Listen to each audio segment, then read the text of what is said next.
આપણે બધાએ ક્યારેક ને ક્યારેક સંબંધોમાં એવી ગૂંચવણભરી પરિસ્થિતિનો સામનો કર્યો હોય છે જ્યાં શું સાચું છે અને શું ખોટું એ જ સમજાતું નથી.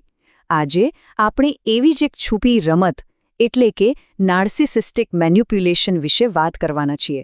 ચાલો આ થોડા અઘરા પણ ખૂબ જ મહત્વના વિષયને ઊંડાણપૂર્વક સમજીએ. ક્યારે એવું બન્યું છે કે કોઈ અંગત ઝઘડામાં એવું લાગ્યું હોય કે તમે સાચા છો પણ આખી દુનિયા તમને ખોટા સાબિત કરવા પર તૂલી છે? જો જવાબ હા હોય તો કદાચ આજના વિશ્લેષણમાં તમને ઘણું બધું જાણીતું લાગશે. તો આપણે આખી વાતને સ્ટેપ બાય સ્ટેપ સમજીશું. પહેલાં આપણે જોઈશું કે આ એક વિરુદ્ધ અનેકવાળી લડાઈ ખરેખર છે શું. પછી તેની પાછળની છુપી રણનીતિને ઉઘાડી પાડીશું. એ પણ જાણીશું કે સંબંધોનો હથિયાર અને ઢાલ તરીકે કેવી રીતે ઉપયોગ થાય છે. આ બધી બાબતોની આપણા મન પર શું અસર થાય છે એ સમજીશું અને છેલ્લે આ બધામાંથી બહાર નીકળીને પોતાના સત્ય સુધી કેવી રીતે પહોંચવું એનો રસ્તો શોધીશું. તો શરૂ કરીએ આપણા પહેલા વિભાગથી, અનેકો વિરુદ્ધ એક લડાઈ. સમજો, આ કોઈ સામાન્ય દલીલ નથી હો.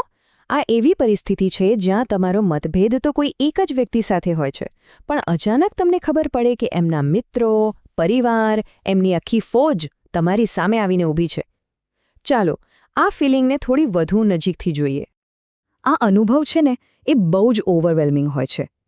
ઝઘડો તો ખાલી એક જણ સાથે હોય પણ એમના મિત્રો અને પરિવારજનો ભેગા મળીને તમારો વિરોધ કરવા લાગે. ત્યારે ખરેખર એવું જ લાગે કે તમે કોઈ એક વ્યક્તિ સામે નહીં પણ જાણે આખી સેના સામે લડી રહ્યા છો. વિભાગ 2, છુપી રણનીતિ. પણ સવાલ એ છે કે આ બધું થાય છે કેમ? શું આ બધું એમ જ એક સંયોગ તરીકે થઈ જાય છે? ના, બિલકુલ નહીં. આની પાછળ એક બહુ જ ચાલાકીથી ઘડાયેલી રણનીતિ હોય છે જે સામાજિક સંબંધોના ગણિતનો બરાબર ફાયદો ઉઠાવે છે. આ વાક્ય પર ખાસ ધ્યાન આપજો. જે સામાજિક દબાણ અનુભવાય છે ને એ અચાનક નથી થતું. એ એક બહુ જ ધ્યાનથી બનાવેલી યોજનાનો ભાગ હોય છે. આને સમજવા માટે એક અંગ્રેજી શબ્દ છે ઓર્કેસ્ટ્રેટેડ, જેનો સીધો મતલબ છે કે બધું જ ગોઠવેલું છે. પરિસ્થિતિને એવી રીતે બનાવવામાં આવી હોય કે બધું કુદરતી લાગે, પણ હકીકતમાં એની પાછળ કોઈનું નિયંત્રણ હોય છે. આ એક ઈરાદાપૂર્વકની, ગણતરી કરીને ચાલવામાં આવેલી ચાલ છે. વિભાગ 3, હથિયાર અને ઢાલ. તો આ પ્લાનિંગ કામ કેવી રીતે કરે છે?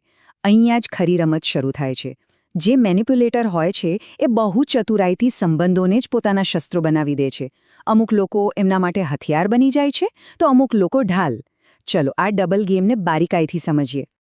આ સ્લાઇડ પર જુઓ, આખી રણનીતિ કેટલી સ્પષ્ટ છે. એક બાજુ મિત્રોને હથિયાર તરીકે વાપરવામાં આવે છે. એમને એવી વાતો કહેવામાં આવે છે કે એ લોકો તમારી વિશ્વસનીયતા પર, તમારા ચારિત્ર્ય પર સવાલ ઉઠાવે. અને બીજી બાજુ પરિવાર બની જાય છે ઢાલ.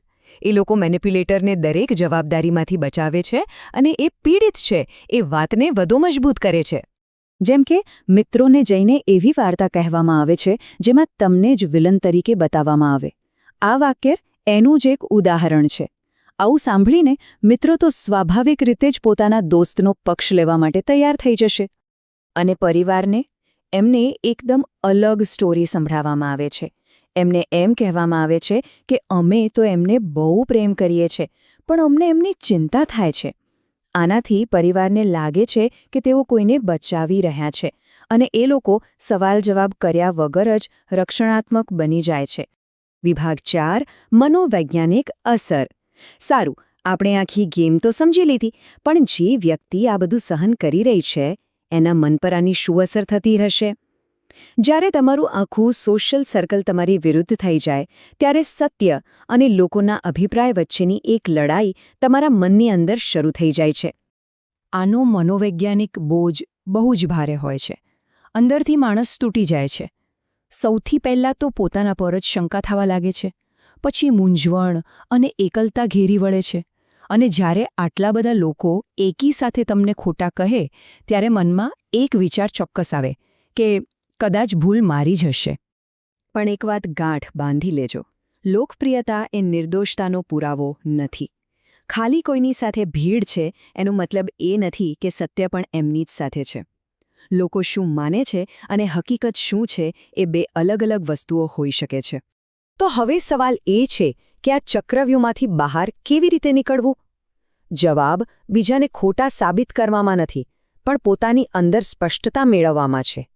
આ છેલ્લા અને સૌથી અગત્યના વિભાગમાં આપણે હીલિંગ અને સેલ્ફ એમ્પાવરમેન્ટના રસ્તા વિશે વાત કરીશું. અહીંયા એક વાત સમજવાની છે, લડાઈનું મેદાન બદલવું પડશે. બહારની દુનિયામાં એમના સપોર્ટર્સને કન્વિન્સ કરવાની કોશિશ છોડી દો. અસલી જીત તો પોતાની અંદર સ્પષ્ટતા મેળવવામાં છે. તમારું હીલિંગ ત્યારે જ શરૂ થશે જ્યારે તમે બીજાને સમજાવવાનું બંધ કરી પોતાની જાતને સાંભળવાનું શરૂ કરશો. આ રસ્તા પર ચાલવા માટે આ 3 સિમ્પલ સ્ટેપ્સ છે. નંબર 1, આ આખી સ્ટ્રેટેજીને ઓળખો અને સ્વીકારો કે હા, આ જાણી જોઈને થઈ રહ્યું છે. નંબર 2, જે લોકો સમજવા જ નથી માંગતા એમને સમજાવવાની મહેનત કરવાનું બંધ કરી દો. અને નંબર 3, એવા લોકોને શોધો જે તમારા પર ભરોસો કરે છે અને એમની સાથે રહીને તમારું પોતાનું સપોર્ટ સિસ્ટમ બનાવો. અને આ સૌથી મહત્વનો મુદ્દો છે. જ્યારે કોઈ વ્યક્તિ સંબંધોનો હથિયાર તરીકે ઉપયોગ કરે ને, ત્યારે સમજી લેજો કે એમનો અસલી હેતુ સંબંધ બચાવવાનો નથી, પણ પોતાની ઇમેજ, પોતાની છબી બચાવવાનો છે. એમને ફક્ત એ જ પડી હોય છે કે દુનિયા સામે પોતે કેવા દેખાય છે. તો છેલ્લે બસ પોતાની જાતને આ એક સવાલ પૂછજો. આ બધી મહેનત ખરેખર એક સંબંધને બચાવવા માટે થઈ રહી છે કે પછી ફક્ત એક છબીને બચાવવા માટે? આ સવાલનો જે જવાબ મળશે એ જ કદાચ આખી પરિસ્થિતિનું સત્ય તમારી સામે લાવી દેશે.